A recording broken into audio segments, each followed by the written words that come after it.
perdition. Alléluia. Nous savons que physiquement ce n'est pas possible. Alléluia. Parce que Dieu peut disparaître quand il veut. Même s'il vient sous forme humaine, même s'il vient sous n'importe quelle forme, s'il veut partir, il va disparaître. Alléluia. Mais qu'on me dise que Dieu a demandé la permission à Jacob de le laisser partir, alléluia. Ça veut dire que ce n'est pas physique. Amen. Et je voudrais dire à quelqu'un, quand tu combats, il faut que tu saches là où tu es en train de périr. Amen. Tu ne sais pas n'importe où. Amen. Parce que c'est spirituel. Lorsque tu tiens, tu dois tenir bon. Amen. La première des choses que tu es en train de faire, c'est de connaître qui est ton adversaire. Amen. Pour ne pas que tu te trompes. Parce que tu peux aussi tenir le mauvais adversaire. Celui que tu tiens, si c'est Dieu, à la fin tu pourras lui dire de te bénir. Parce que Dieu est dans ce passage, il est dit que c'est Dieu qui combat Jacob. Alléluia. Ce n'est pas un autre esprit qui est venu combattre Jacob, mais c'est Dieu qui est venu combattre Jacob. Alléluia. Et la parole de Dieu nous dit que, à un moment donné, Jacob dit, excusez-moi, Jacob lui pose la question, qui es-tu? Amen. Ou encore, nous allons d'abord commencer par Dieu qui pose la question à Jacob, quel est ton nom? Amen. Et Jacob répond, Jacob. Mais la question que nous allons nous poser, est-ce que Dieu ne savait-il pas comment Jacob s'appelait? Amen. Dieu savait comment Jacob s'appelle.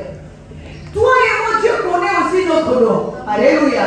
Dieu nous connaît. Avant même que nous soyons formés depuis le ventre de notre mère, Dieu nous connaissait. Il nous avait déjà donné un nom. Il nous avait aussi déjà établi. Il n'y a rien de nouveau sous le soleil. Il n'y a rien qui vient comme hasard non plus. Alléluia. Tout est connu de Dieu avant même la fondation de toutes choses. Mais comment Dieu pose encore la question à Jacob, quel est ton nom? Alléluia. Ça veut dire quoi?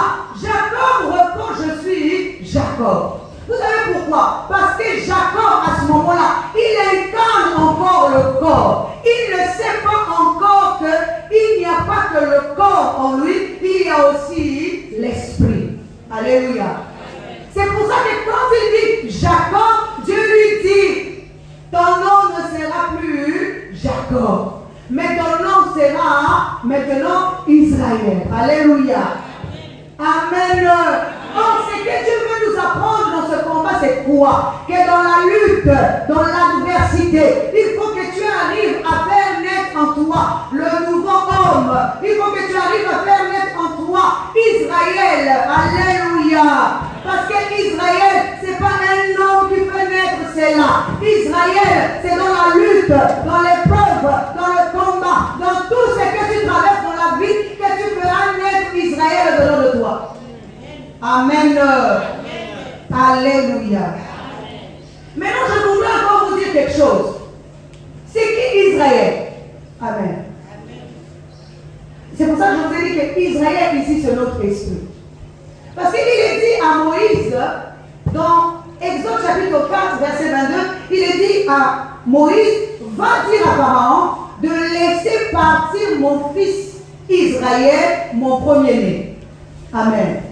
Or, Israël dont il est question ici, c'était tout un peuple fort nombreux. Mais Dieu appelle ce peuple-là Israël, mon fils, mon premier-né. Alléluia. Or, la Bible nous dit aussi que Jésus est le premier-né de Dieu. Amen. Si Jésus est le premier de Dieu, Israël aussi est le premier-né de Dieu. Qui finalement est premier-né de Dieu? Amen. Alléluia. Est-ce que tu peux acclamer très fort? Or, premier-né ici veut dire quoi? Alléluia. Premier-né veut dire un esprit supérieur. Ça veut dire que dans ton combat, tu dois arriver à sortir au-dedans de toi un esprit supérieur. Alléluia. C'est pour ça que même Daniel, lorsqu'on cherchait les gens pour interpréter le songe du roi, on a dit que dans Daniel, il avait un esprit supérieur. supérieur. Alléluia. C'est de cet esprit que nous avons besoin pour pouvoir vaincre l'adversaire. Alléluia. Parce que le premier-né de Dieu est au-dedans de toi et moi. Nous ne sommes pas faibles, mais dans la lutte, dans le combat, alléluia, nous allons arriver à faire sortir le premier-né de Dieu. Amen. Alléluia. Personne n'avait dit à Jacob qu'au-dedans de lui, il y avait un premier-né. Amen. Personne n'avait dit à Jacob qu'au-dedans de lui, il y avait un autre esprit. Personne n'avait dit à Jacob qu'il avait une autre identité. C'est pas ça. C'est dans le combat avec Dieu qu'il va apprendre que non seulement il a une autre identité, mais il a un autre être au-dedans de lui. Alléluia. Je viens t'annoncer ce matin, même si tu traverses les périodes difficiles, reste debout, continue à te battre, que l'adversité ne te fasse pas peur, alléluia, que l'adversité ne te fasse pas reculer, tu dois tenir au banc, parce que c'est dans ce combat-là que tu dois vaincre, et dans le combat-là sortira le meilleur de toi-même, l'être suprême que Dieu attend. Amen. Je vais dire encore à quelqu'un quelque chose. Dieu bénit son fils. Alléluia. Dieu bénit son fils. Parce que le fils est l'esprit. Quand l'esprit est béni, l'esprit transverse tout cela dans son corps. Alléluia. Parce que celui qui prend possession des biens de Dieu n'est pas le corps. Celui qui prend possession des biens de Dieu, c'est l'esprit. Alléluia. Je voudrais dire encore quelque chose à quelqu'un.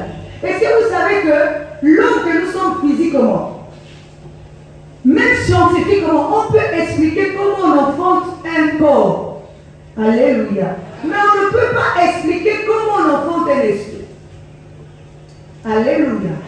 Nous tous nous sommes allés à l'école, n'est-ce pas? Est-ce que même à l'école, même scientifiquement, on ne peut pas nous expliquer comment on enfante un esprit? Personne ne peut nous expliquer ça. Parce que c'est spirituel. Alléluia. C'est pour ça qu'il est dit dans la parole de Dieu, un enfant nous est né, un fils nous est donné.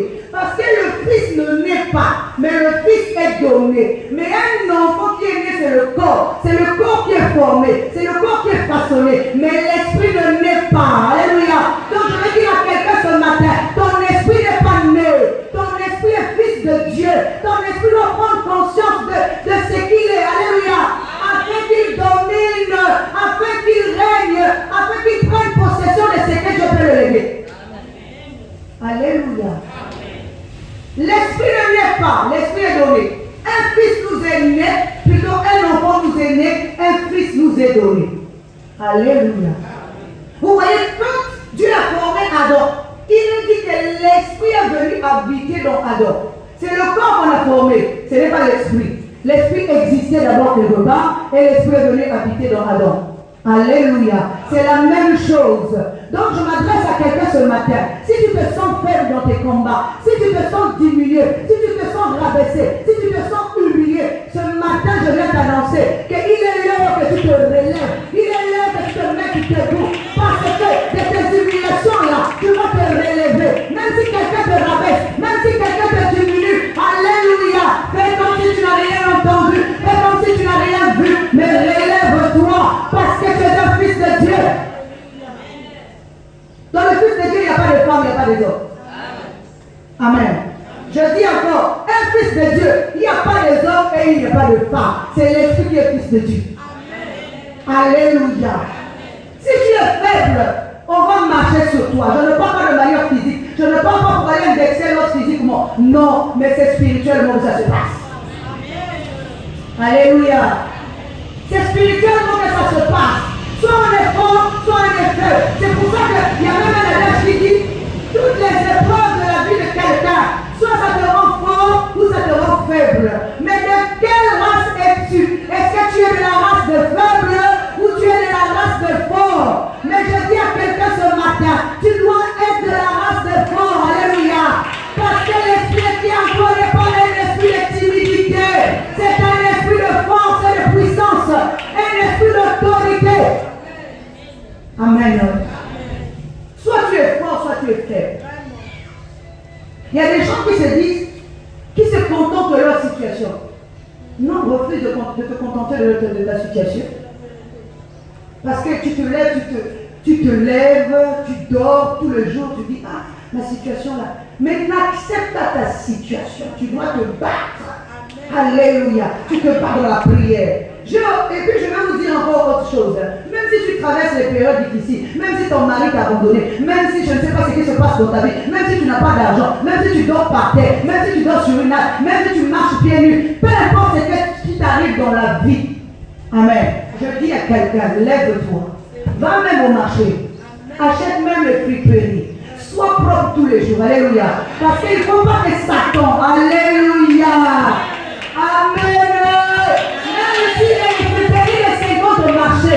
C'est ce que mes enfants me disent au marché de Tchétché là. Il y a des friperies des 50 de 100 francs. Habille-toi. Maquille-toi. Sois propre. Marche tête haute. Ne donne pas l'occasion au diable de te rabaisser. Alléluia. Parce que ce n'est pas ça qui fait l'être. Ce n'est pas ça qui fait l'homme. Mais ce qui fait l'homme, alléluia, c'est la capacité qu'il a à l'intérieur de lui. Amen. Même si c'est difficile. Habille-toi, sois propre. Parce qu'il y a certaines personnes, dès que tu les vois, tu sens que cette personne vit la pauvreté. Oh, je dis à quelqu'un, même si tu es pauvre, habille-toi. Sois marié. Même si tu n'as que ça comme pain, sois propre tous les jours. Même si tu n'as pas mangé, allez, arrête d'aller te plaindre à gauche, à droite. Tu es en train de vendre ton droit de naissance. Alléluia. Sois quelqu'un d'aimé. Amen.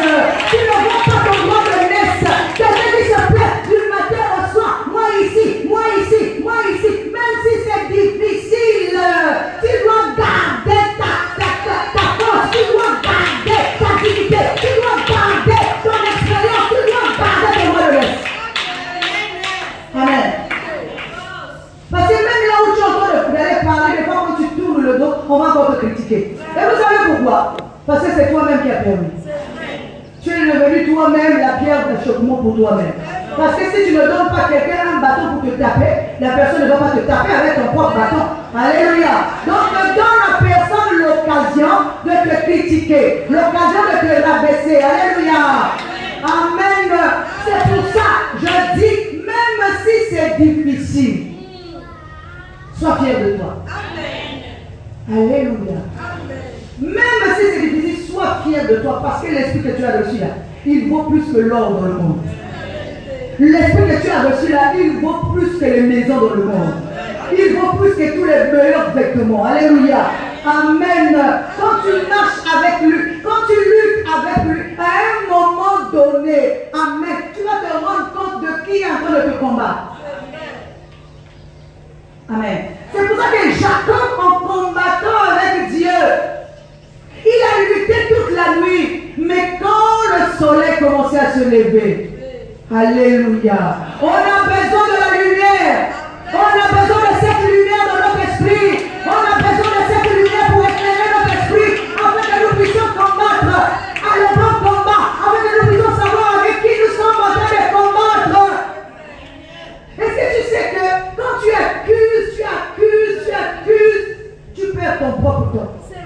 Ça veut dire qu'au lieu de travailler sur toi-même et d'évoluer, tu es en train de te dire que c'est la faute toujours de quelqu'un.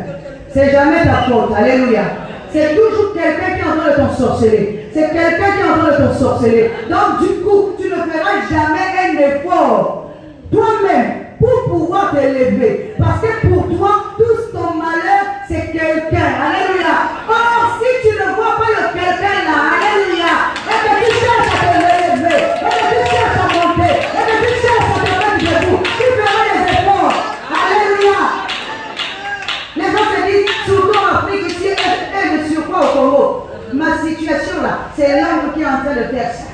Ma situation là, c'est forcément ma mère. C'est pour ça que nous voyons des fois une fille qui n'arrive même plus à aller voir sa mère. Est-ce que vous savez que c'est un péché? Amen. Parce que la Bible dit honore ton père et ta mère. Comment Dieu peut te bénir si tu ne vois jamais ta mère? Si tu es éloigné de ta mère, si tu accuses ta mère. Alléluia. Parce que tu ne sais pas avec qui tu es en train de combattre. Alléluia. Tu dois savoir d'abord avec qui tu es en train de combattre. Parce que lorsque tu vas connaître, c'est là que tu sauras comment tenir la personne qui te combat. Parce qu'aucun homme ne peut bénir une personne. Je répète encore. Même moi, je ne peux pas te bénir. Celui qui bénit, c'est Jésus-Christ. Celui qui bénit, c'est Dieu. Alléluia. Amen. Celui qui bénit, c'est Jésus. Donc même si je sors la parole, si Dieu ne veut pas te bénir maintenant, cela n'arrivera pas. Parce qu'il voit d'abord ton caractère, il voit d'abord ton comportement, il voit d'abord quel vase tu es aujourd'hui, où est-ce que la bénédiction viendra habiter. Alléluia. C'est pour ça que quand je prêche même à l'église, je ne veux pas toujours parler de l'évangile de prospérité. Vous savez pourquoi? Parce que je me dis que si un homme n'est pas propre, même cette bénédiction-là qu'on lui donne, ça viendra rester où? Parce que tu dois être un vase qui est propre. Pour que quand la bénédiction viendra, ça va rester dans le vase qui est propre. Sinon la saleté qui est au-dedans de toi, l'impureté, alléluia, va affecter encore cette bénédiction. C'est pour ça que vous voyez que quelqu'un qui hier était pauvre, quand Dieu le bénit, comme il est sale, l'égocentrisme humain se lève en lui. Il devient orgueilleux, il devient fanfaron, il devient hypocrite, il devient tout ce qu'on veut. Alléluia, parce qu'il était avant sale. On doit préparer le vase. Amen. C'est pour ça qu'il est dit que comment je vais dire ça? Une outre neuve pour un vin neuf. Parce qu'on ne peut pas mettre du vin nouveau dans une outre qui est vieille. Amen. Parce que la vieillesse de l'outre ne va pas supporter le vin. Et quand l'outre va se déchirer, le vin aussi va se rompre. Le vrai ici, c'est la nature. Or, la nature de Dieu ne peut pas venir dans un corps qui est vieilli, dans un corps qui a vieilli, dans un corps qui est sale. Amen. Est-ce que tu peux encore acclamer?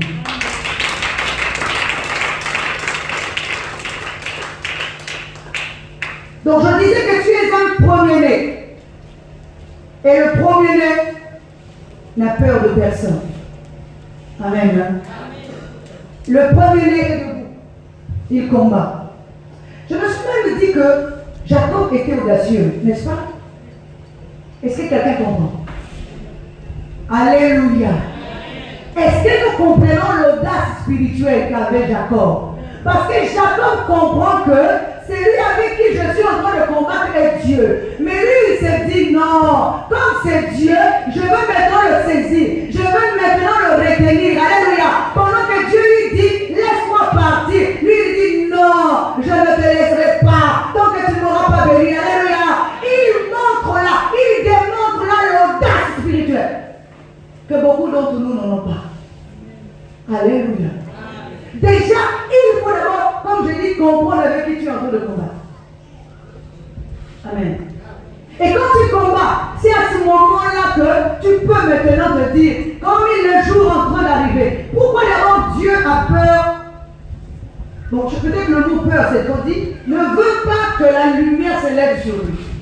Amen.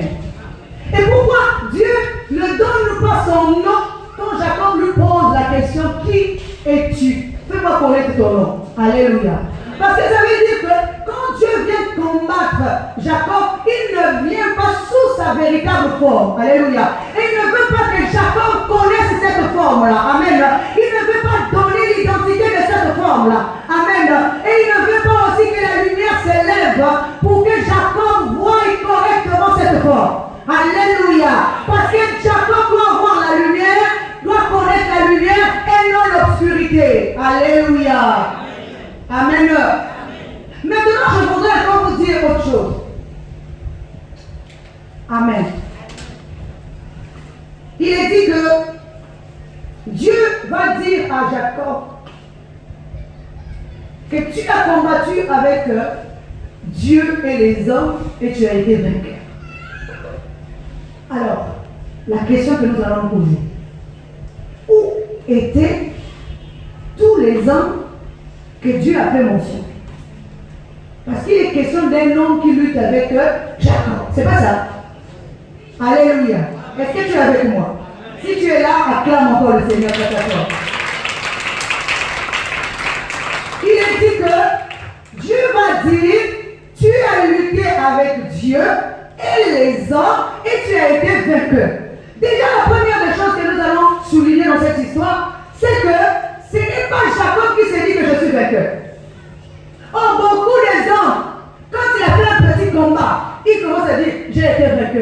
j'ai gagné, j'ai fait ceci. Alléluia. Est-ce que tu connais l'immensité du combat? Parce que le combat a plusieurs façons. Alléluia. Aujourd'hui, tu peux voir la tête comme ça. Demain, ça change de forme. Parce que c'est ça qu'on appelle l'adversité. L'adversité change de forme. L'adversité change de forme. Alléluia. Tu ne peux pas parce que tu as gagné ici dire que tu as gagné pour la vie. Non. Amen. Parce que le combat, c'est toute une vie. Alléluia. L'épreuve ne finit jamais. Ça change de forme. Alléluia. Mais ce n'est pas à toi de te dire que tu as vaincu. Peut-être que tu as vaincu une forme de l'adversité. Mais tu n'as pas vaincu toutes les formes de l'adversité. Alléluia. Donc ne te dis pas déjà que je suis vainqueur. Parce que celui qui a dit à Jacob qu'il est vainqueur, ce n'est pas Jacob. Mais c'est Dieu qui a dit à Jacob. Tu as combattu avec Dieu et les hommes et tu as été vainqueur. Mais où étaient les hommes? Alléluia. C'est pour ça que je vais dire à quelqu'un ce matin. Les hommes que tu vois dans le monde là, tous ceux qui, alléluia, tous ceux qui te persécutent d'une manière ou d'une autre, Dieu est en train de te combattre à travers chacun d'eux. Alléluia. Si tu ne comprends pas, amen, tu ne vas jamais vaincre l'adversaire. Tous les gens que tu vois là, celui qui parle du mal de toi, celui qui te médit là, celui qui t'accuse là, celui-là aussi, Dieu l'utilise. Pourquoi Dieu l'utilise? C'est pour voir. Si toi là, alléluia, tu vas arriver à comprendre, tu vas arriver à dépasser ça, tu vas arriver à te relever spirituellement, tu vas arriver à être au-dessus de tout ça. Alléluia. C'est ce que Dieu veut pour toi. C'est la vérité. Mais toi, tu es là que quelqu'un te fait du mal. Je ne vais plus parler avec lui. Amen. Mais comment tu peux vaincre l'adversaire en étant en colère? Amen. Si Dieu bénit quelqu'un, tu es jaloux. Mais comment veux-tu vaincre l'adversaire en étant jaloux? Alléluia. Si tu vois un frère et une soeur en train de parler, tu vas commencer à les médire. Alléluia. Mais comment veux-tu vaincre dans la médisance? Comment veux-tu vaincre en étant hypocrite? Alléluia. Tu vas comprendre qu'il y a des gens dans la vie qui seront hypocrites avec toi. Il y a des gens qui auront de la haine. Il y a des gens qui auront de la colère. Il y a des gens qui te parleront du mal de toi. Mais tout ça, ça fait partie de ta adversité. Alléluia. Et même les épreuves de ta vie, le manque d'argent, de mari, tout ça là, l'emploi, ça fait partie de l'adversité. Alléluia. Mais quand tu arriveras à combattre et à gagner, c'est à ce moment-là que tu peux dire à Dieu. Là où tu poses ton pied, je pose le mien. Si tu ne me bénis pas, je ne te lâche pas. Parce que Dieu pouvait disparaître. Pourquoi a-t-il exaucé Jacob? Parce que c'est Jacob qui a demandé, si tu me bénis pas, je ne te lâche pas. Maintenant, lui, il a quand même béni Jacob. Parce qu'il a posé la question et Jacob a répondu. Ce qui intéressait Dieu, c'était la réponse de Jacob. Pour dire, qui es-tu? Quel est ton nom? Quand Jacob a donné son nom, il a dit non, tu n'as pas encore compris qu'un homme ne peut pas vaincre Dieu. Donc celui qui a vaincu Dieu, c'est Israël. Et si Israël a vaincu Dieu, il a vaincu aussi les hommes. Alléluia. Alléluia. C'est Israël qui peut vaincre Dieu. C'est l'esprit qui peut vaincre Dieu. C'est l'homme spirituel qui peut vaincre Dieu. Alléluia. Amen. Quelqu'un va me dire, mais moi, je prie Dieu. Amen. Je suis à l'église tous les jours, je sers Dieu.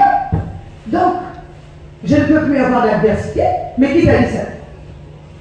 Amen. Au contraire, quand tu commences à servir Dieu, c'est là où il y a encore plus de problèmes. Vous savez pourquoi? Parce que tu dois apprendre à renoncer à celui que tu étais hier. Amen. Mais comment vas-tu renoncer à celui que tu étais hier si tu ne rentres pas dans le désert? Parce que les enfants d'Israël, quand ils sont sortis de l'Égypte, ils ne sont pas rentrés dans le pays de Canaan tout de suite. Ils sont passés par le désert. C'est dans le désert là-bas qu'il est dit que tous ceux qui étaient rentrés dans l'Égypte sont morts. Il y a eu une nouvelle naissance. Ceux qui sont rentrés dans le pays de Canaan, il n'y avait que deux personnes, Caleb et Josué. Parce que tout le peuple là est mort en Israël et des nouvelles personnes sont nées. Ça veut dire quoi? Ça veut dire que Quand tu es en train de marcher, de faire ta marche là, il faut que dans le désert, dans l'épreuve, dans ce combat-là, ton ancien toi meure. Alléluia. Afin que naisse ton nouveau toi. Parce que c'est ton nouveau toi qui va rentrer dans le pays des Canaan. Parce que c'est ton nouveau toi. Alléluia. Amen. Parce que c'est ton nouveau toi qui peut prendre possession du pays. Ce n'est pas ton ancien toi. Ton ancien toi est fils de l'homme. Nous avons besoin du fils de Dieu qui va prendre possession de l'héritage. Amen. Je vous ai donné encore un autre exemple. Il est dit que Dieu, toujours dans Exode chapitre 4, va envoyer Moïse aller chercher, plutôt sortir les enfants d'Israël de l'Égypte. Alléluia.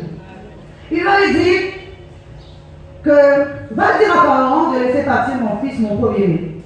Je vous ai déjà expliqué ça. Maintenant, la partie qui m'intéresse, c'est la suite de ce passage. Il est dit qu'à un moment donné, vers le soir, toujours le soir, Amen, Dieu va venir combattre Moïse. Alléluia. Amen. Écoutez bien. Dieu peut t'envoyer en mission, mais Dieu peut venir aussi te combattre. Alléluia. Parce que tu te dis que Dieu m'a envoyé, donc tout va être bien. Non, non, tout ne va pas être bien. Parce que c'est Dieu qui appelle Moïse. C'est Dieu qui envoie Moïse. Mais quand il est dit qu'au milieu de la nuit, Dieu est venu combattre Moïse. Nous allons lire ça rapidement pour que vous puissiez comprendre la suite de ce que je veux dire. Parce que je suis en train de chuter, vu que je dois aller encore chez moi à l'église prêcher. Donc nous lisons rapidement pour que vous puissiez comprendre ce que je suis en train de dire. Exode chapitre 4, du verset... On va même prendre à partir du 22e verset. Il est dit, tu diras Pharaon, ainsi parle l'Éternel, Israël est mon fils, mon premier-né. Je te dis, laisse aller mon fils pour qu'il me serve. Si tu refuses de le laisser aller, voici je ferai périr ton fils, ton premier-né. Pendant le voyage, en un lieu où Moïse passa la nuit, l'Éternel attaqua et voulut le faire périr.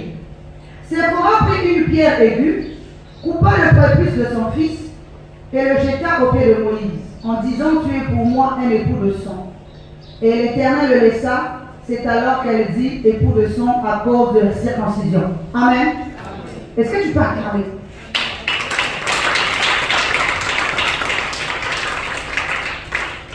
Vous savez ce que j'aime avec la parole? Elle est tellement belle. Amen. Elle est comme une femme qu'il faut, amen, chercher à découvrir. Alléluia. Alors c'est là que nous comprenons. Vous tous vous avez écouté ce que cette parole de Dieu nous dit. Elle dit que dans un lieu donné, au milieu de la nuit, toujours au milieu de la nuit, l'Éternel est venu attaquer Moïse, encore avec l'intention de le faire périr. Alléluia. C'est pas moi qui l'ai écrit, c'est écrit dans la Bible. Donc, quand Dieu est venu là, si Moïse n'avait pas fait ce que Dieu voulait, Dieu pouvait le tuer. Pourtant, il l'avait envoyé. Donc, ça veut dire l'attaquer avec l'intention de le faire périr. Maintenant, là où ça m'intéresse, alléluia, c'est encore plus élevé. Alléluia. Alors, la parole de Dieu nous dit qu'à un moment donné, Moïse est en train de combattre avec Dieu. Mais Moïse ne sait pas qui est en train de le combattre. Amen. Mais Séphora. Quelqu'un peut dire avec moi Séphora? C'est trop faible. Séphora.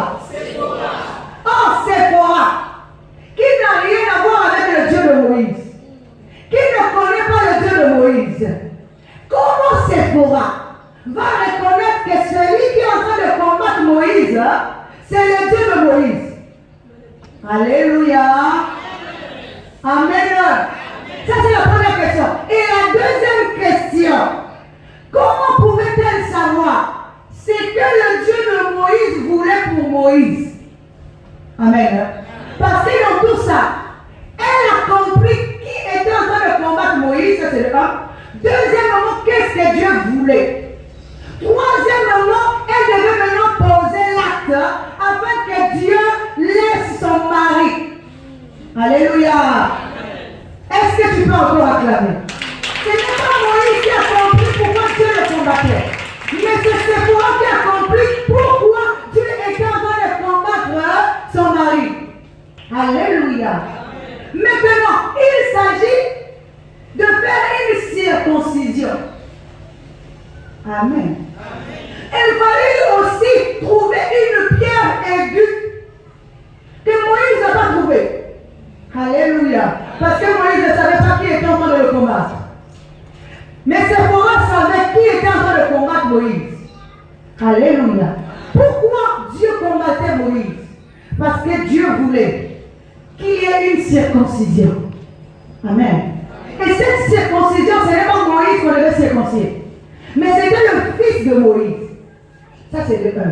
Deuxièmement, comment Dieu peut-il venir combattre Moïse en présence de sa femme et de son fils?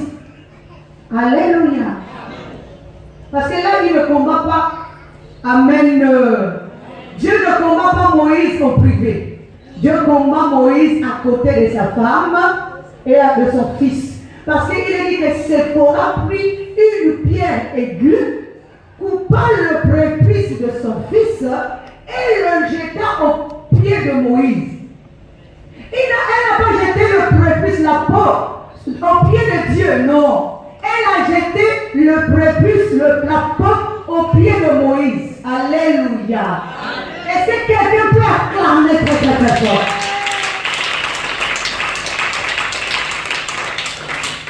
Pourquoi? Parce qu'elle, ici, elle va incarner la conscience de l'homme. La conscience de l'homme peut savoir avec qui tu es en train de combattre. Et pourquoi Dieu te combat? C'est-à-dire que lorsque ta conscience reste pure, tu découvriras qui est en train de te combattre.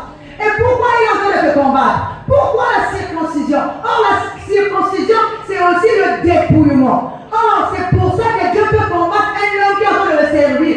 Tant qu'il ne sera pas dépouillé de l'ancien homme, Dieu sera là pour le combattre. Alléluia. Or, pour faire cette incision-là, cette circoncision, ce n'est pas Moïse qui l'a fait, c'est la femme. Ça veut dire quoi? C'est la conscience au-delà de toi qui va commencer à te dire non, ça c'est pas bon. Alléluia. Ça ce n'est pas bon. Amen. Ça je ne veux plus faire. Ça veut dire que tu es en train d'effectuer une circoncision spirituelle. Tu es en train de te dépouiller de l'ancien homme. Alléluia. Afin que l'homme nouveau apparaisse. Pourquoi le Fils? Parce que le Fils représente le corps. Amen. Alors Dieu parle à quelqu'un ce matin. Tu veux être béni. Amen. Nous tous nous voulons être bénis. Mais Dieu te dit que tu as un travail à faire. Dieu te dit que tu dois te renouveler. Dieu te dit que tu as un combat à mener. Mais n'aie pas peur. Alléluia. Sois fort. Amen.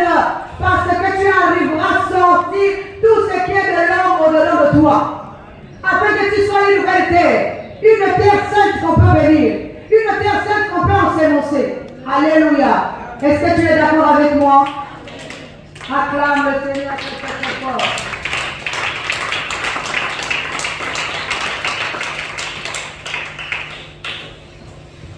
Et pour revenir à Jacob dit à la fin, il a dit qu'il a donné au lieu là où il a combattu avec Dieu le nom de Péniel. Parce qu'il s'est dit, j'ai vu Dieu face à face et mon âme a été sauvée. Amen. Est-ce que quelqu'un peut voir Dieu face à face? Et un homme physique ne peut pas voir Dieu face à face. Parce qu'il est dit aussi,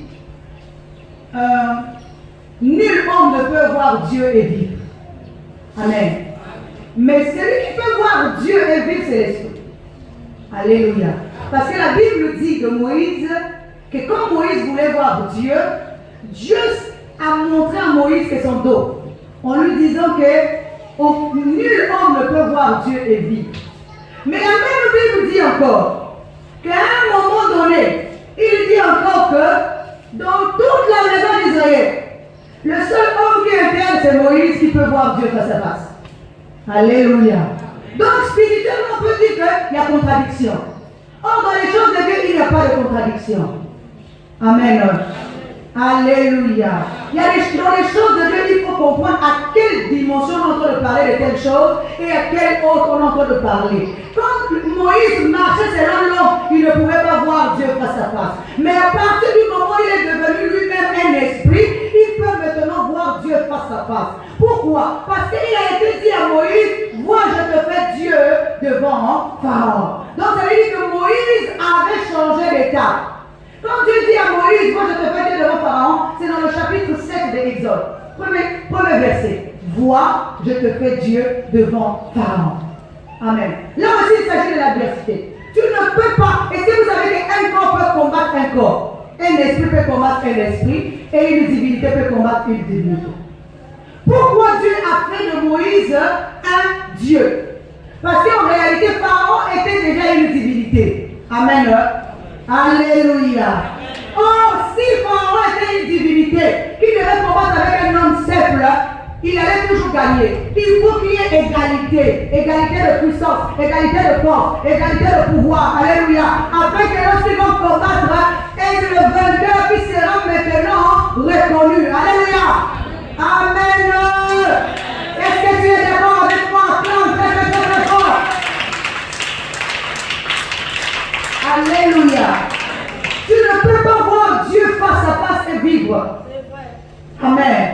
Mais si tu es dans la dimension de l'esprit, tu peux voir Dieu. Amen. Ça, c'est une autre dimension. Une dimension encore plus élevée. Parce que c'est la Bible elle-même qui dit que Moïse a vu Dieu face à face. Que Jacob a vu Dieu face à face. Ce n'est pas moi. Alléluia. Mais ce n'est pas de manière physique qu'on va voir Dieu face à face. Donc je dis à quelqu'un, tu as un combat à livrer. Pour que tu sois vainqueur, il faut que tu comprennes ce que Dieu attend de toi. Même si tu envoies en mission, il faut d'abord que tu comprennes. Dans ma mission là, est-ce que je suis déjà digne de la mission? Parce que si tu n'es pas digne de la mission, alléluia, tu peux aller. Parce que là, c'est Dieu qui envoie Moïse en mission. Mais il se dit que là, à cause de son impureté, il sera vaincu. Il faut que je le combatte d'abord pour qu'il enlève son impureté. Quand il sera là-bas, il sera pur, il pourra vaincre maintenant l'adversité. Alléluia. Parce que tu ne peux pas vaincre l'adversité dans le temps de l'impureté. Alléluia. Parce que l'adversaire est déjà impur.